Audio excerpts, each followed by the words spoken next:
Man, this episode was so heavy because after the burning of the mill, we literally see Charlie's world come crashing down. Let's talk about Queen Sugar.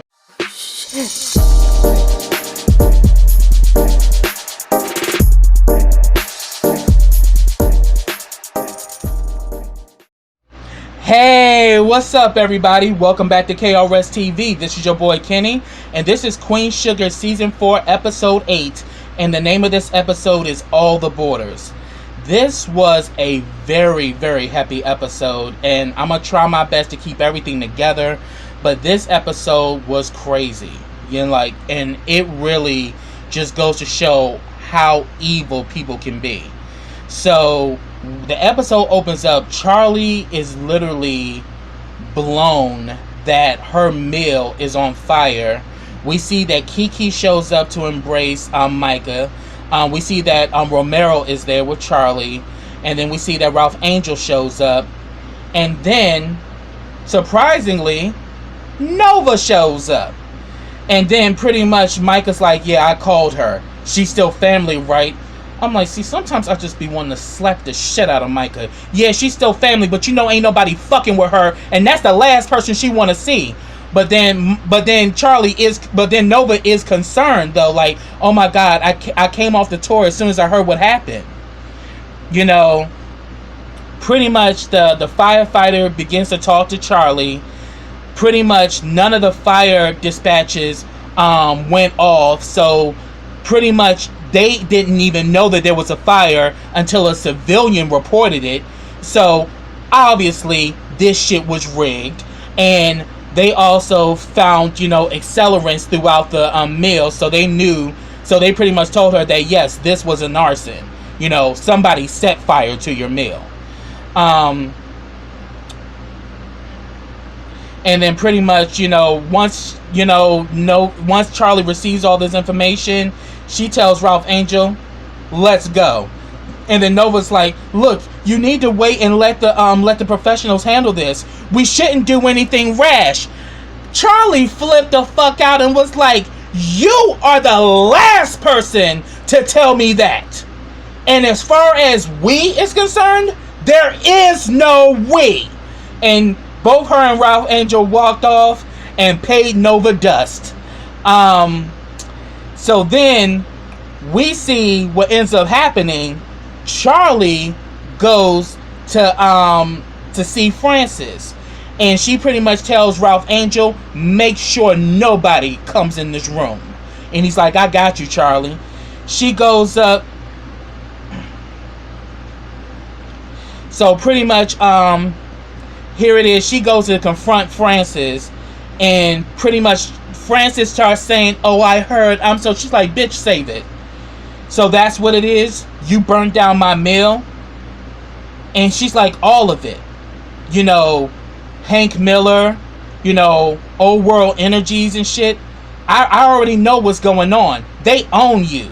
And this is what you do. This is what you do. You pretty much decide to invest in toxic waste to earn extra cash, and you have the nerve to talk to me about sisterhood, and then all of a sudden that damn racist evil bitch gets up and says that, who are you to question me, gal?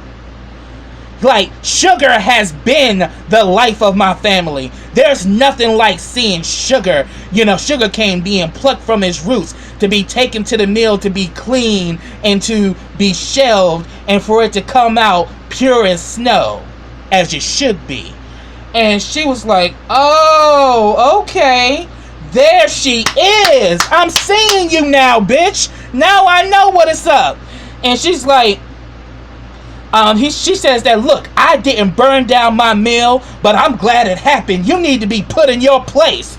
I was like, oh, you racist bitch. So the whole time you was pulling her in, playing your own damn game. But it goes back to what Sam Landry said. If she would do this shit to me, what do you think she's gonna do to you? So it goes back to what Sam Landry told her, last season when she decided to merge business with Francis. And she pretty much told her, my place is where I decide to be.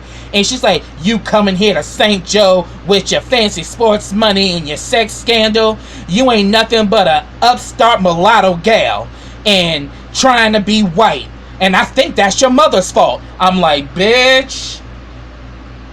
Charlie told her, it'll be best you keep my mother's name out your mouth. Because, boo-boo, that black will come and you will get fucked up, old white bitch. Talking about somebody's mama. We, as black folks, don't play that shit. You can say whatever, but you talk about mama, oh, trust and believe that's your ass. And she's like, I think it'd be best to keep my mama's name out your mouth. You know, and pretty much, you know, she says that, but you know, you're sad. Because you're insecure, you're lying trash, you're irrelevant, and you're basic.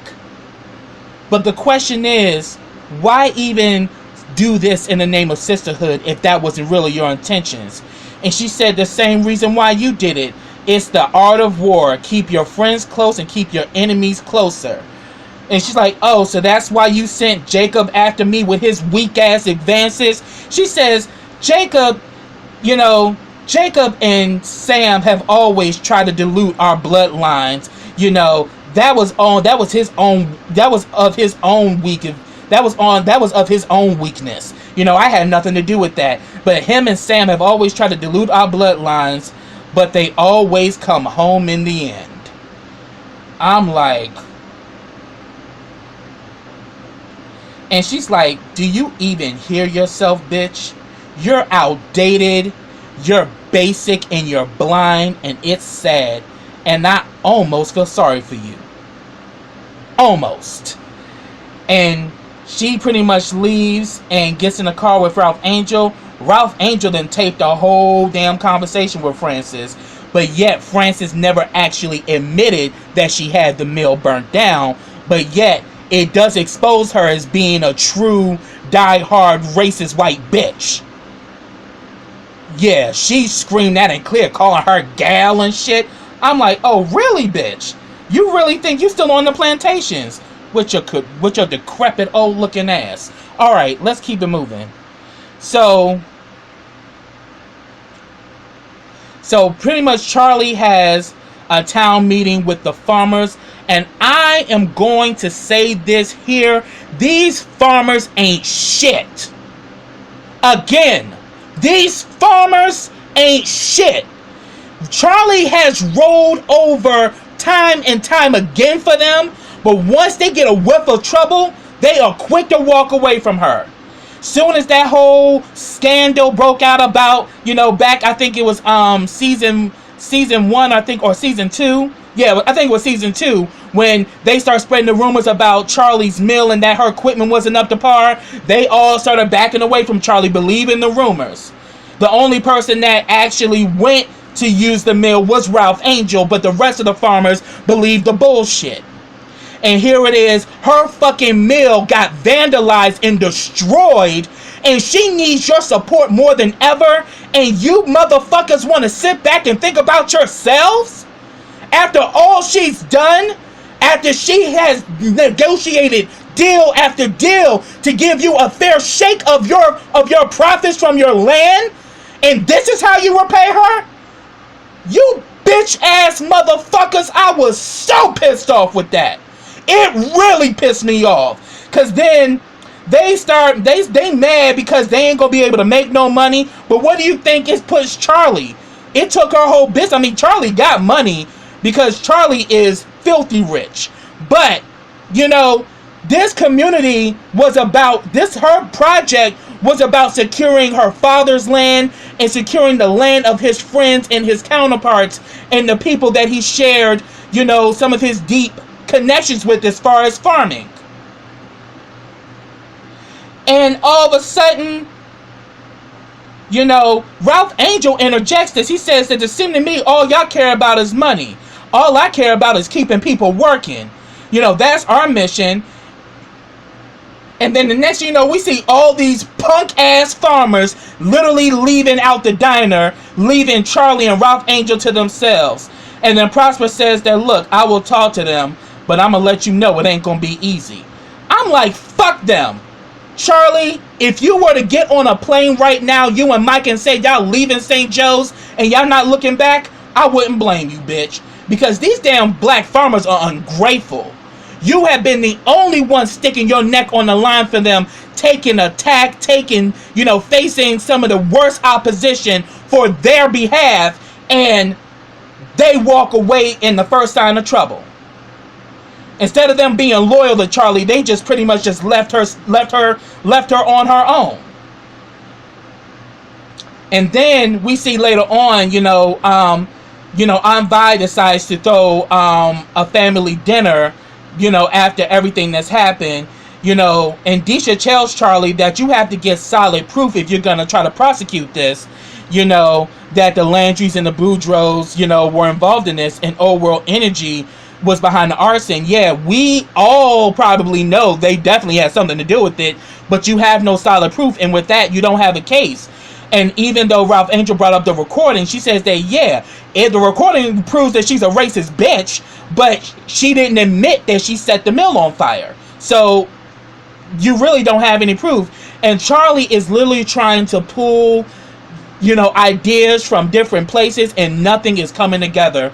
And Aunt Vi says that, she intervenes. She says, honey, your mill just got burnt down 24 hours ago. This is a time for you to heal, for us to heal as a family. And we see that Daisha is at the table, and everybody is at the table except for Nova. We see after that, there's a scene with Nova. Nova's alone. She, I think, calls Calvin, and Calvin has gotten back to Baton Rouge and back to his life and everything. And Nova literally says, I think I lost my family. She says, they're not speaking to me. And the worst, they're not even looking at me as they're angry. They're looking at me as their enemy. And she breaks down. And she's like crying. It's like, I lost my family. I'm like, but Nova, what the hell you think was going to happen when you told all of their deepest secrets and you didn't even get their consent? You didn't actually get, permission to tell their story. That book could have been a success without you telling your family's business. It still would have had the same success and notoriety, that it had. And, you chose to go the other route and then blindsided them with it. Like, what makes you think everything was gonna be okay? And Micah, on the other hand, is young, so, and, you ain't really tell his business, in that book, so Micah really ain't feeling the same burn as the rest of them are, especially what you did to Aunt Vi, and what you did to Charlie and Ralph Angel. Like, that was, the shit she said in that book was just mean.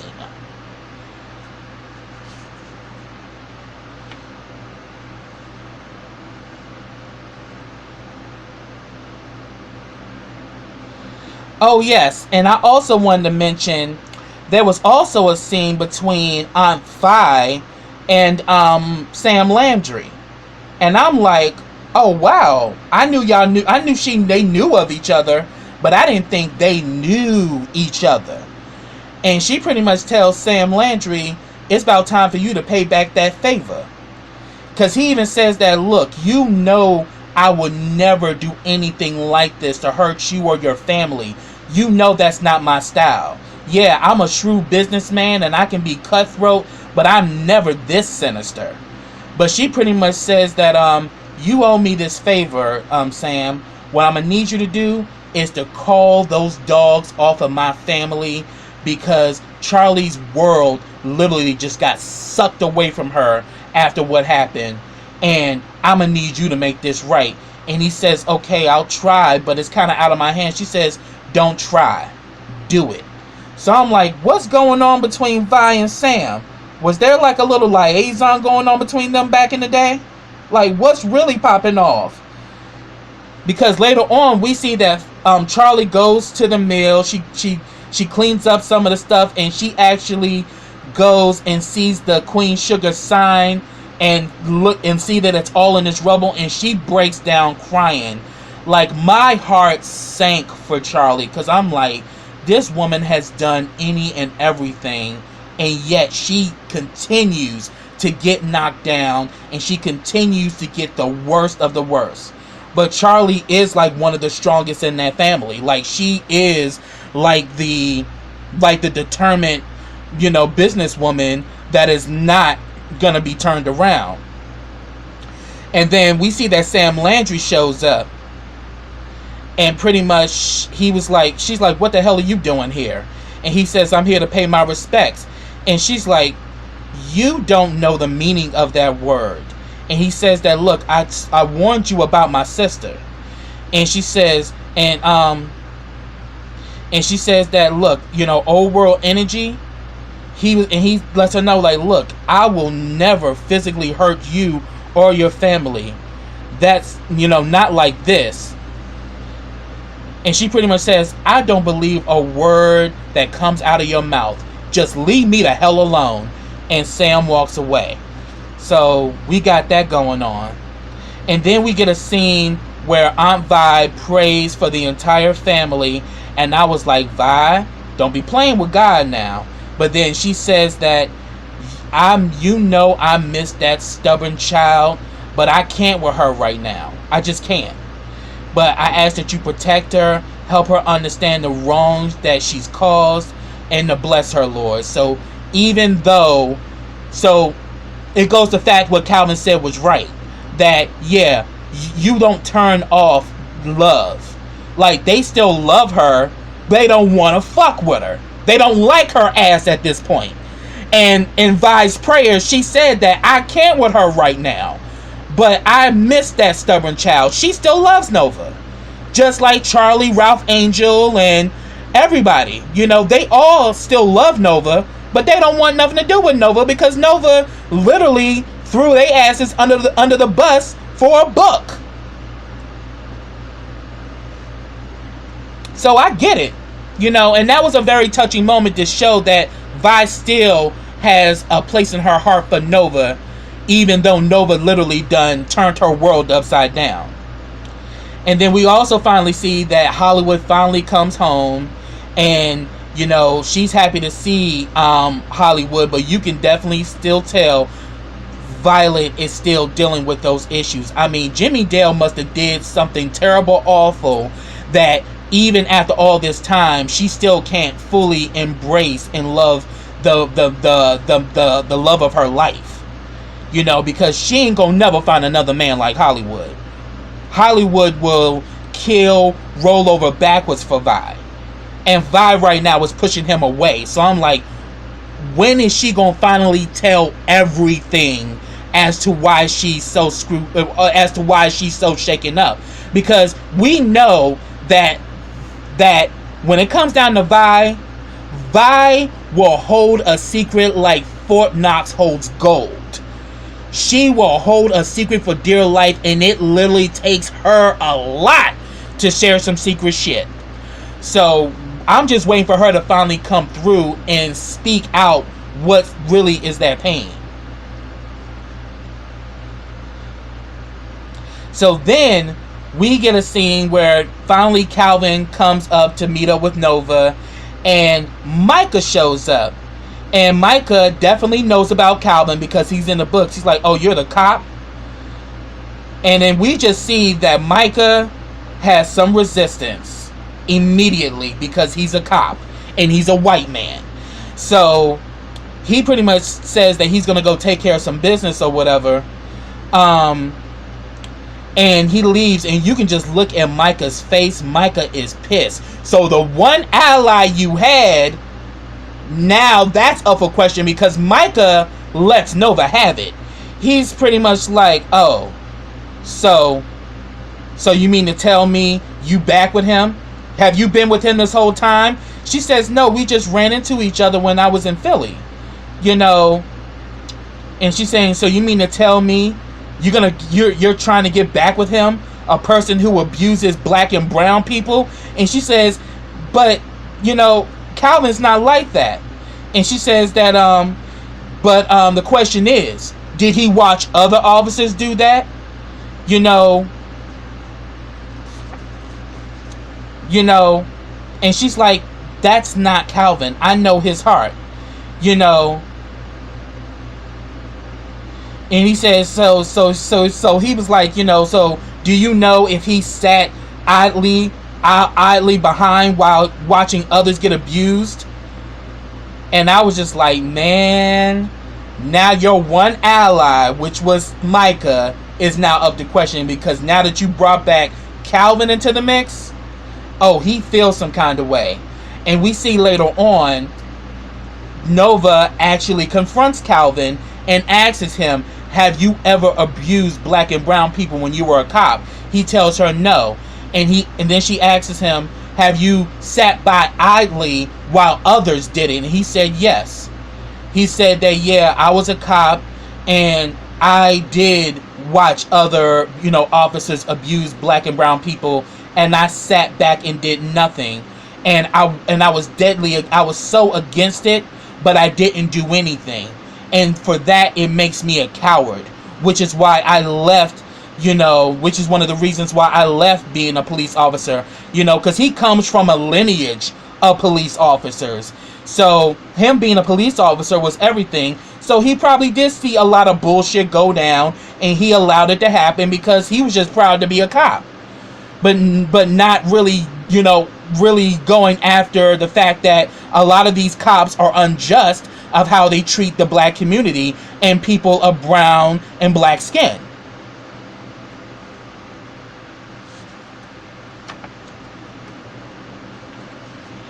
Oh yeah, and then another thing that happened in this episode, Nova goes to the diner to find Anvi, and I'm like, you ain't gonna be happy till Anvi slap the shit out of you, Nova. Didn't she tell your ass she didn't want you there?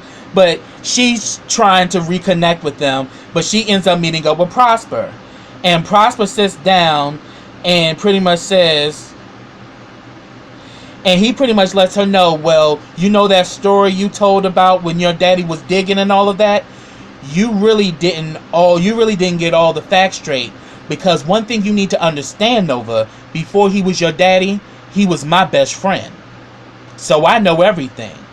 So he explains that night in question, a white man came onto your daddy's property with the intentions of doing you harm. Meaning he was planning on raping or, raping and, vandalizing Nova.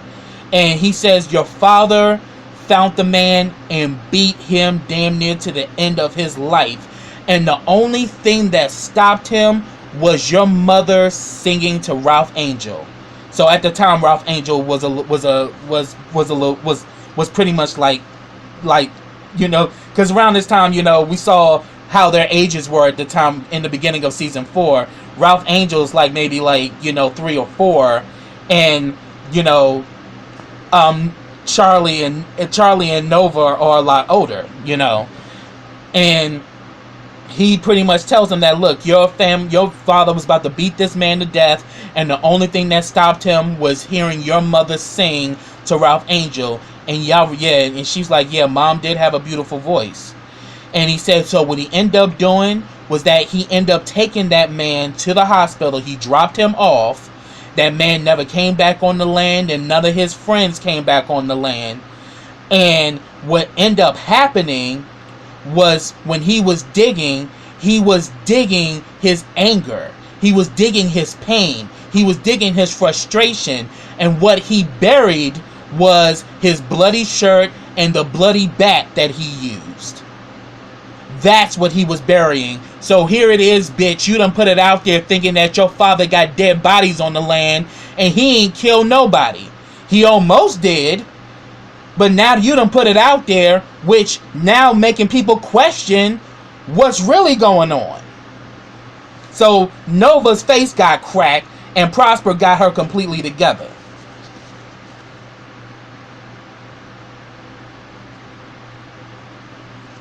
So then, now I'm gonna talk about, Daisha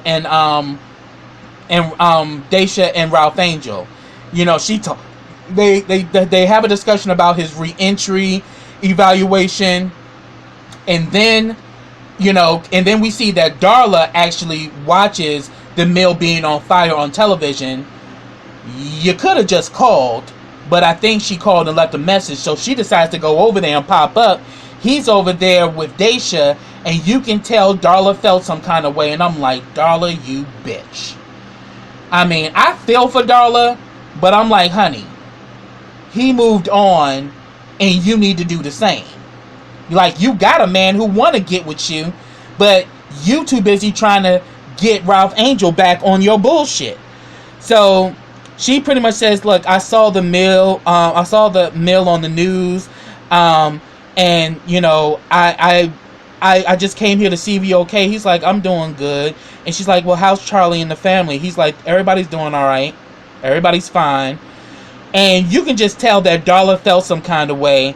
And then he introduced Daisha as his lawyer friend, and we see that Daisha felt some kind of way about that. And I'm like, and I don't blame Daisha. Like, why don't you just say that this is my woman? Because y'all two are actually dating. You know, she's more than just a friend. This is your girlfriend. You know, y'all been on a few dates. Y'all have lip locked, and y'all sitting, you know, enjoying like a nice little lunch on the porch. And Darla shows up, and immediately Ralph Angel's just kind of like, oh, this is my lawyer friend. And they introduce each other. And, you know, even Daisha kind of felt some kind of way. She's like, I can excuse myself. And she's like, oh, no, it's okay. It's okay. It's fine. You know, I just came here to see if you was okay and everything. And she tells Daisha, nice meeting you, and she runs off. And I was like, wow. So then we see that Ralph Angel gets, you know, his interview. You know, he gets his evaluation interview. They mentioned Benny's arrest, and you know, they're saying that, you know, with that, once that clears up, you know, everything is up for question. But then they get word that the mill is on fire, and that, you know, in order for the inmates to be employed, they have to work 40 hours a week. And now that the mill's on fire, how is these inmates gonna work? How are they gonna be able to support themselves and get those mandate 40 hours a week if you ain't got a mill where they can process? You know, what work are they gonna do? So they said that we'll take this into consideration and we'll make our judgment. And pretty much we see that Ralph Angel goes and gives the last checks to his workers, and you know, due to the fact that the program's under review, he can't keep everyone. And you just really see the pain in his heart that he has to, you know, give up, you know, a dream that was in the name of his father, to give back to his community and to help people the way that his father helped him, and to now have it blown up.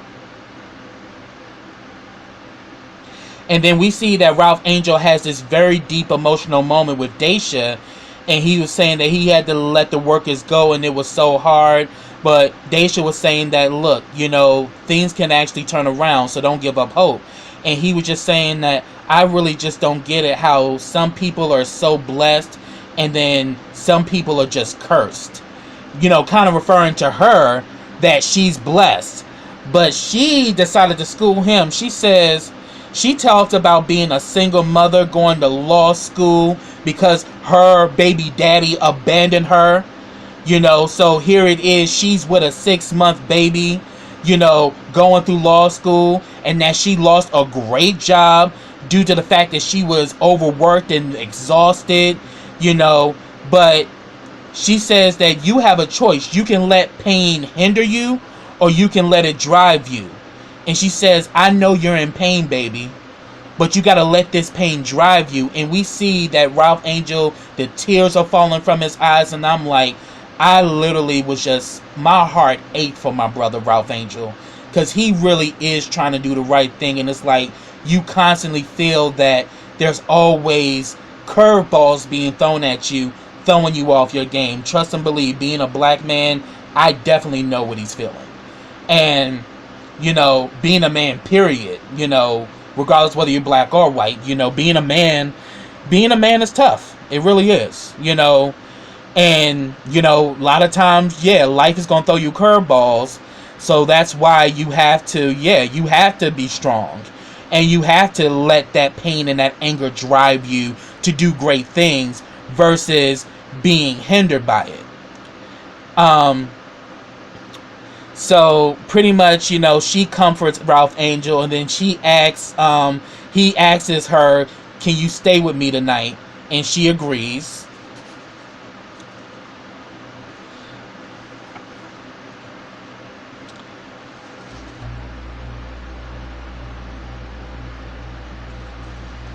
So then we also get a scene with Micah and Kiki. They're pretty much, making out in his car, and she was saying that, I'm thinking, about making plans for the prom. And he was saying that, look, I can, yeah, he's like, yeah, we should, I can get a tux and a limo, and you can pick the colors if you want. She's like, no, I mean making plans for the prom. And I'm like, she's talking about giving up the V to Micah. Question is Micah gonna be on his best behavior, or is he gonna do some dumb shit like he been doing? Because I'm like, Micah is David West's son, so he definitely got that trait of his father where he just does the unthinkable sometimes.